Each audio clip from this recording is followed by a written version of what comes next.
South ఇండియాలోని అతి తక్కువ ధరలకి రత్నాలనందించే ఏకైక సంస్థ 6JVR. పెళ్లి ఊరేగింపులో ఉండి కూడా ఓ దొంగోడు చేసిన తుంటరి పనిని చూస్తూ ఉండలేకపోయాడు ఆ పెళ్లి కొడుకు. సినిమా హీరో కంటే సీరియస్ గా అతని వెంట పడ్డాడు. అచ్చం సినిమాలో క్లైమాక్స్ సీన్ తరహా సీన్ సృష్టించాడు. మరి ఇంతకీ ఆ అన్యాయాన్ని ఎదుర్కోవాలన్న ఆ పెళ్లి కొడుకు పంతం ఫలించిందా?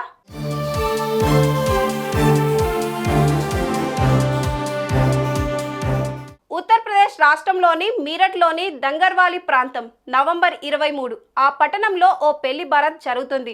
మెడలో నోట్ల దండతో పెళ్లి కొడుకు గుర్రం మీద ఊరేగుతున్నాడు.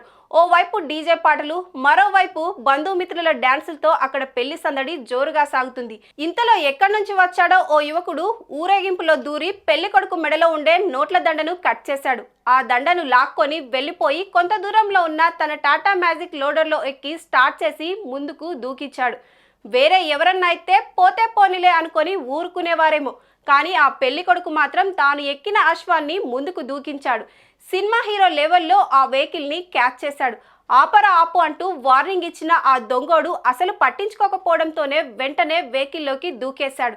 ఆ యువకుడి మొహం మీద 2 గుద్దులు గుద్ది వెహికల్ ఆపేశాడు. తన నోట్ల దండను తీసుకొని ఆ తర్వాత ఏం చేశాడంటే చెప్పడం ఎందుకు, మీరే చూడండి.